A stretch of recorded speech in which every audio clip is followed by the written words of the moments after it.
Beshies! Welcome back to my channel. And yes, ayun ang official na tawagan natin is Beshies. Okay? So, para maiban man, imbis na hi guys or hi girls, diba? Kung mayroong mga momshies, yung mga Michelle the Angels, so sa akin, Beshies naman ang tawag ko sa inyo para medyo teeny naman yung dating. For today's video, I will be asking your questions dahil sobrang daming nagulat dahil sa bago kong YouTube channel and marami rin nakamiss dahil nga madalang na lang ako mag-upload ng videos back then, so malalaman nyo rin yan kung bakit. So I've asked you mga besh kung ano yung gusto nyo itanong sa akin dahil gagawa ako ng Q&A video for my great comeback and eto na, magpapaka-active na ako. So maraming nag-leave ng questions through Facebook and through my Instagram account. So ilalagay ko na lang yung link ng mga social medias ko down to the description box below para ma-add and follow nyo na rin ako. So let's start off with the questions from my Facebook account. The first up is from Shannon A. Yamson. #AskLuis, ano po yung pinaka-affordable or cheapest foundation na meron kayo? Pa-shoutout na rin po. Hello to Shannon A. Yamson! For me, yung pinaka-affordable and cheapest foundation na meron ako as of now is yung Maybelline Dream Velvet lang. Kasi nag-bossin ako ng makeups ngayon, so nagtanggal ako ng mga foundations ko before and then I'm planning to buy yung mga bagong labas sa beauty stuffs.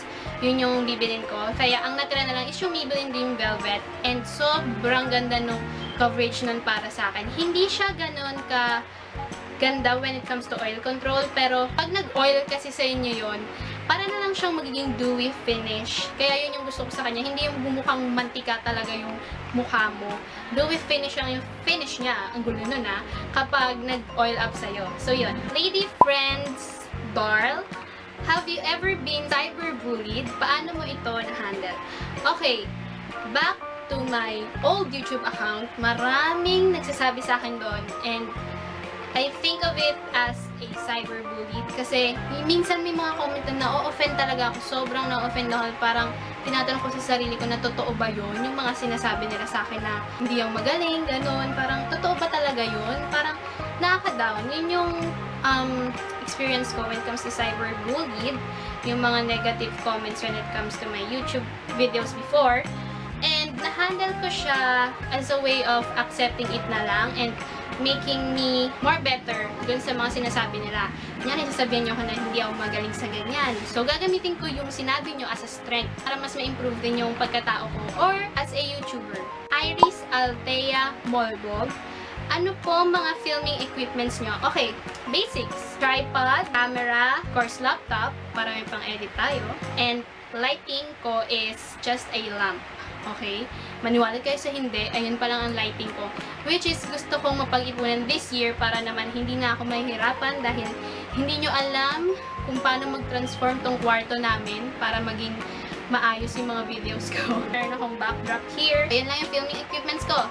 Tripod, camera, laptop, lighting, lampshade, and Quindiard. Strawberry Bernardes Concepcion.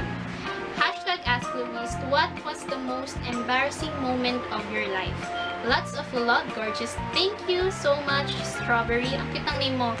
So, what was the most embarrassing moment of my life? Siguro every time na natatapilok ako sa labas. Kasi I'm a clumsy person. Hindi ko na ikakaila, okay? Hindi ko na ikakahiya rin. Kasi wala nang magawa. Talagang clumsy lang talaga ako. Minsan nakabasag ako ng baso sa bahay pa namin, Minsan, nadudulasan ako ng wala namang tumutulak sa akin. Yun yung mga embarrassing moments ko kapag nagiging clumsy ako sa labas at sa loob ng bahay. O kaya ng ibang bahay. Ganun. Yun yung most embarrassing moment ko.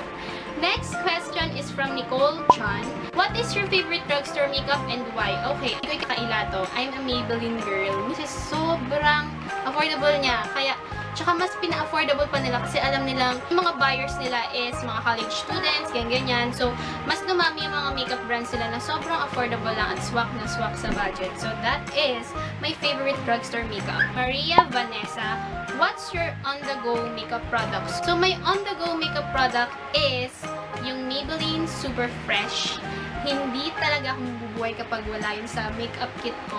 Kasi, para na siyang foundation and powder in one. And sobrang, ng oil control niya sa akin. Medium to full coverage yung coverage niya sa face ko. And lagi ko yun ginagamit every time na nasa school ako para always fresh hanggang pag-uwi. O, diba? RM Bautista. Ask Luis, ano po ba ang pinakamagandang makeup na gamitin for oily skin? Okay, eto, in general, itong isasagot ko, okay? It depends on your skin condition. What do I mean by that? Sinabi mo na oily skin ka, di ba? Pero, hiyangan rin kasi sa foundation. Sa akin, ang ginagamit ko, Maybelline tsaka L'Oreal. When it comes to my skin, I'm not oily skin. I'm combination to oily skin. Kaya, hindi ako makapag-suggest ng for oily skin lang. Kasi yung ginagamit ko nga is for combination and to oily skin.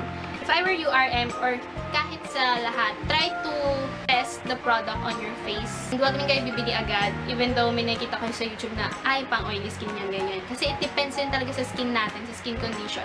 Sabi mo na oily skin ka, pero may mga foundation na hindi ka hiyang. Okay? Micaela Cruz. Bakit may mga taong manloloko? Hashtag Ask Luis. Bakit may mga taong manloloko? Dahil may mga tao rin nagpapaloko. Diba? Give and take. Hindi ka naman lolokohin yan or hindi ka naman uutuin yan kung hindi ka rin magpapauto or magpapaloko, diba? So, ganon. Or minsan, given na dun sa tao na yun, na manloloko talaga siya, na dapat, alam mo, sa una pa lang. So, yun. Stella Domingo Gauna. Hi, Miss Luis. Pa-shoutout naman po. Salamat po. Hello to Stella Domingo Gauna. Ito po yung question ko. 5 years from now, ano at sino si Luis ngayon? 5 years from now? Because I'm turning 18 this year. Oh my gosh, 23 years old. So, kung 23 years old na ako, 5 years from now, I'm still a YouTuber. Gusto ko talaga ma-fulfill yung full-time YouTuber at the age of 23. Okay? Kasi gusto ko, yun na yung source of income ko. O kaya, I'm going to work on a network. It's either GMA or ABS. Kasi nga, my course is broadcasting. So, kailangan ko rin i-fulfill yung skills ko when it comes to broadcasting industry. Ino si Luis ngayon? I think I'm just this simple girl na sobrang loka-loka kapag nakasama mo at sobrang bait naman pag nasa YouTube. Pag nandito ako sa screen nyo. Sobrang, alam nyo yun, minsan iba ako sa personal. Minsan sabihan nilang mataray. Pero girl, pag naging close kita, lagot ka sa akin. Beverly. Hashtag Ask Luis. What is the best thing to do to avoid having pimple problems? Okay, eto, naging ritual ko na to last week pa dahil nga sobrang stress ko dahil finals namin. So, ang ginagawa ko lang para hindi ako magkaroon masyado ng pimples by that time, kasi nga puyat ako ng puyat, is ina-avoid ko yung oily foods. I always do my skincare routine. Lagi kong tinatanggal yung makeup ko before I go to bed kasi may times na hindi ako nakapagtanggal and that causes pimples too. And I drink a lot of water, lalo na pagkagising ko. Cold water, isang glass. Kasi parang nakaka-refresh ng skin yun. So, yun yung ginagawa ko sometimes to avoid pimple problems. Pero kung sobrang severe na nung stage ng pimple mo, maybe you should go to a derma clinic na. Kasi, yun masasuggest ko yung mga basic lang eh. Pero yung tipong pimple problem talaga na parang, alam mo yun, hindi na natin masolusyonan kahit sa skincare routine. Go to your nearest derma or clinic when it comes to skin problems. And I think that is the best advice manggagaling sa akin. Angeline Salvador. Hashtag Ask Luis, anong mas prefer mong gamitin? Foundation or BB cream?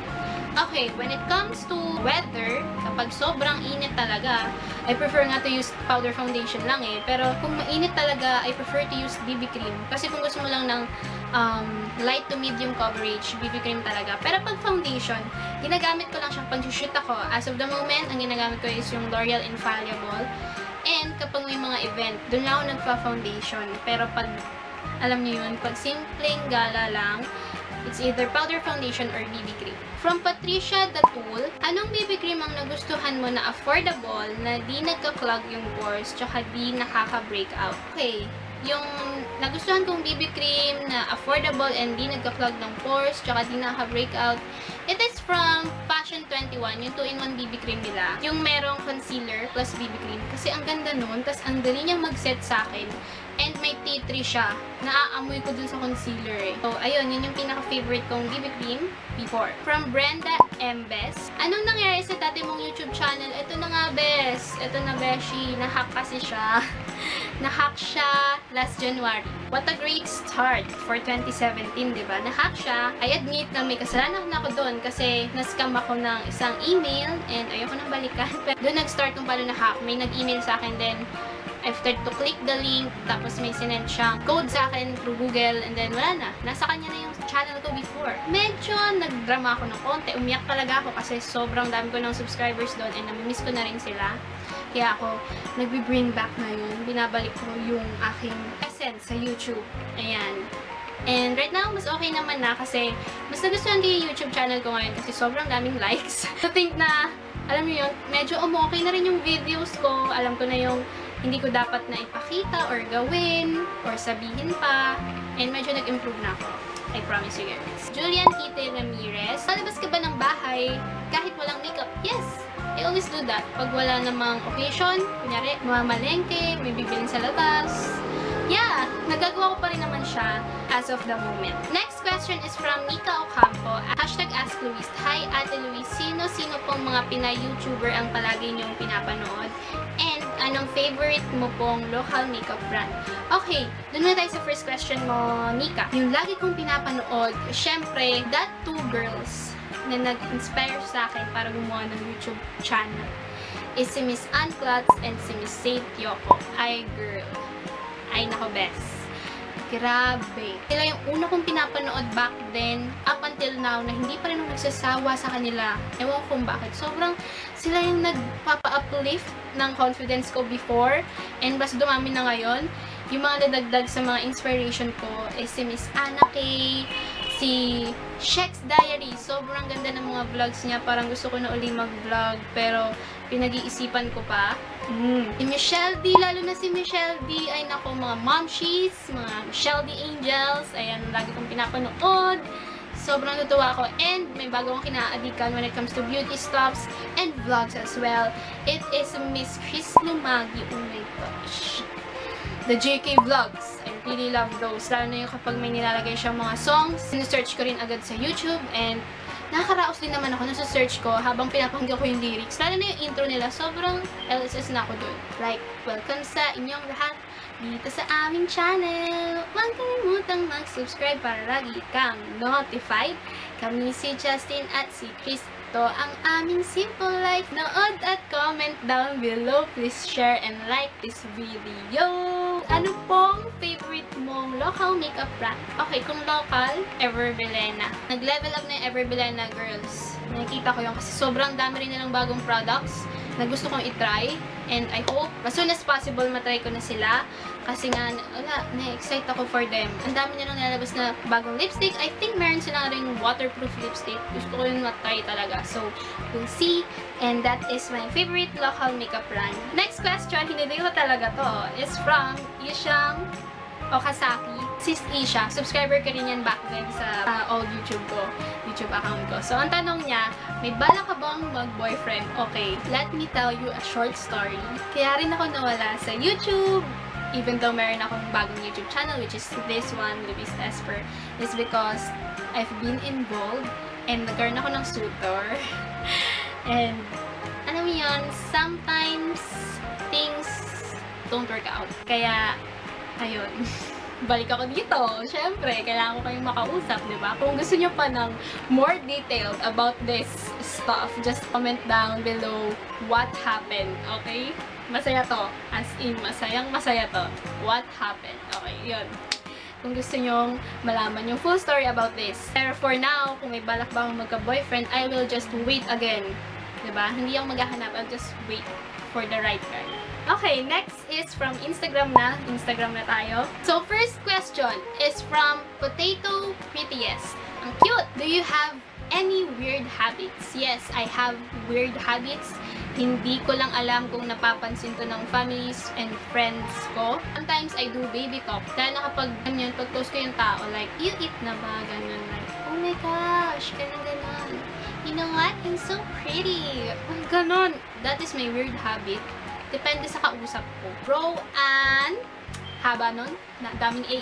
Favorite makeup brand so far, hashtag Ask Luis. Last time lang, nag-ikot-ikot ako sa department store and sobrang nagulat ako sa makeup brand ng EYS. Yes, sobrang gaganda ng makeups nila. As in, on point. Parang, class A ng MAC. Ganun. Rhea_Panoncillo. Magamit ka pa rin ba nung Bello lotion at soap? Hashtag Ask Luis. Not anymore. I'm just using the Koji San right now. Up until now. Inarb. What are your goals when it comes to YouTube? Hashtag Ask Luis. Okay, ito lang talaga yung mindset ko before. Up until now talaga. Gusto ko lang maghatid sa inyo ng mga ideas ko and thoughts about makeups by doing a review or makeup tutorial. So, yun lang. Yun yung goals ko sa YouTube. And, syempre kayo, para makapag-interact rin ako sa iba't ibang tao at malaman ko rin yung experience ko when it comes dun sa mga products na pinapakita ko or yung mga sinasuggest ko. V. Romalin Gold. Number 1, tips for those who are just starting their YouTube channel. Number 1 tip ko lang dyan is be consistent. Kasi kung gumawa ka na ng YouTube channel, lagyan mo na ng mga content, diba? Start ka na dun sa genre mo na talaga. At huwag ka na muna mag-try ng mga hindi mo pa genre. Try mo muna i-fit in yung sarili mo sa isang genre mo. Kunyari, you're onto beauty. So, dun ka muna. Kapag hindi na work, then try other stuffs like challenges, ganon, or collab. Yun yung lagi kong iniisip and lagi kong ina-advise sa kanila. Dahil na't meron na akong mga friends back in high school, nag-YouTube na din, like me, and tinatanong nila, paano ba yan? Paano bang, paano mag-work or paano maging kilala sa YouTube industry? Ang lagi kong sinasabi sa kanila, just be consistent. Kung na-start mo na yan, diba, ipagpatuloy mo lang. Huwag nyo nang isipin yung likes, yung subscribers. As long as na gusto mo yung ginagawa mo at not for the sake of being famous when it comes to YouTube, yun yung mas maganda doon. Kasi yun yung tatatak sa mga tao, ay, eto gumagawa lang tong video na gusto niya, no, wala siyang pakialam kung anong sabihin ng iba kasi yun yung gusto niya. So, that is my tip for the people around us na kung gusto mag-start ng YouTube channel. Be consistent and be confident and trust yourself. Best local drugstore makeup so far. Na-answer ko na rin to kanina, Maybelline. Viral.witch. Ano po ang mga ginagamit yung pampaputi until now? And your favorite skincare products and makeups? Madami-dami to, girl. So, dun muna tayo sa mga ginagamit ko pampaputi until now. Until now, sinasabi ko sa inyo, Koji San lang talaga. I swear. Hindi ako gumagamit ng ibang pampaputi as of the moment. Pero may gagamitin ako this June and July. And i-update ko kayo. Next is favorite skincare products. Eye white products. Pero, next month, gagastos ako. Alam niyo yun na addict na rin ako sa skincare stuffs. So, paggagastosan ko yan. And makeup, sobrang dami. Maybelline, L'Oreal, Essence, madami. Sobrang dami kong favorite makeups. Kasi depende rin sa makeup na tinutukoy mo. Lovely Maybelline. Ito, friend ko din to. Sabi niya, what is your hair color? Hashtag Ask Luis. Okay, my hair color is combination of light blonde and very light blonde. And I will talk about my hair onto my next video, so abangan niyo yan. Diana May, ano pong effective pangtanggal ng pimples or acne? For me, it depends sa ginagamit natin at sa kung saan tayo hiyang. But for me, ang ginagamit ko ngayon is just the Garnier Facial Scrub and Asian Secrets, the orange one. It's Lee Yang. Okay, 2 questions. She has 2 questions. What course do you take? Okay, I'm taking up until now AB Broadcasting. And right now, na-enjoy ko siya. Wakas, medyo na-enjoy ko na talaga siya. Next, when is your birthday? So, my birthday is September 4, 1999, and I'm going to be a debutant. I am a debutant this year. So, I think I'm going to vlog my debut party this year. CLZ Garcia, how to thicken your eyebrows? Okay, yung eyebrows ko, as of the moment, up until now, since birth, ganyan na talaga siya, makapal talaga. So, meron naman ng mga friends na hindi nabiyayaan, and tinatanong sa akin kung paano nga. Based on my research, based on nakikita ko through social media, ang most effective daw is castor oil. Or else, magpagawa ka na ng kilay mo sa eyebrow boutique or eyebrow clinic. Yun yung suggestion ko to thicken your brows. Mauve Manila.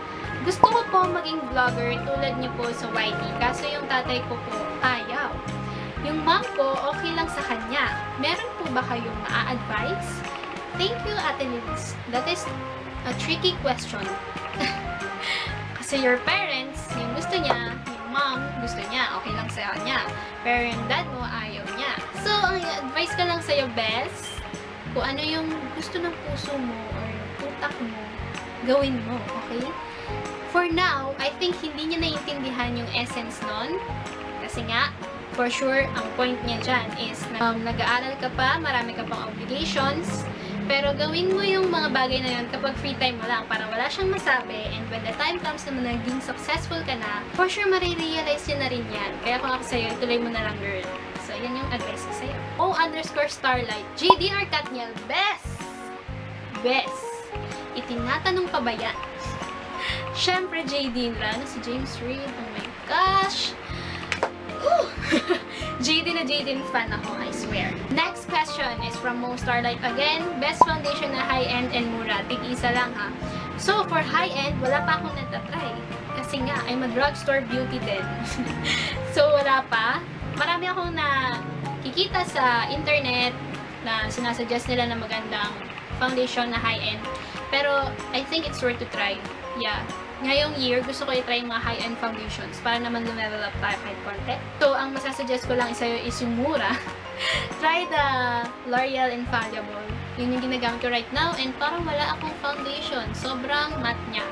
I swear, girl, sobrang ganda niya. And marami kang shades na makikita sa boutique ng L'Oreal. Kaya kung ako sa'yo, go na. At sale sila ngayon for only $350. Dati $700, $350 na lang ngayon. So, yun. I'm your queen, Kat. Hi! Hope this will not offend you. Do you have a boyfriend? And what is your most favorite eyeshadow? Okay, hindi naman ako na-offend dun sa una mong question. Kung may boyfriend ba ako? And I'm confidently beautiful with a heart to answer that question. Wala akong boyfriend. Wala akong boyfriend. Next question niya is, what is your most favorite eyeshadow? Okay, wala pa akong favorite eyeshadow as of the moment kasi aaminin ko, hindi ako magaling when it comes to eyeshadow. Na kailangan ko rin siyang pag-aralan up until now. Okay, you're not getting any younger, Luis. Kailangan mo nang matutong sa ibang bagay. Next question is from AYNNDLP. Ayun na, in-spell out ko na lang. What is your two favorite products of iWhite Korea? Hashtag Ask Luis. Okay, first is the Aqua Moisturizer because grabe. I swear, hands down ako sa moisturizer na yon. The second one is the iWhite Whitening Face Mask. Ayun. Sobrang refreshing habang pinipil off ko yun sa face ko. And it works talaga. Nakakaputi talaga siya ng face. Just for fun, 1240. Ginagamit nyo ba ang skincare routine nyo everyday with your Koji-san? And paano maging confident? Yes, ginagamit ko yung skincare routine ko every night before I go to bed. Kasi kapag umaga, pag nagmamadali ako, lalo na kapag maligo ako, ang ginagamit ko lang is yung Koji-san. From Just for Fun, again, is paano maging confident. Okay, just be you. Alam mo yun, kung ano ka, yun yung gawin mo, ba? Diba? Huwag ka namang kunwari ang ayos-ayos mo, pero sa totoo lang talaga na pabebe ka, ganun.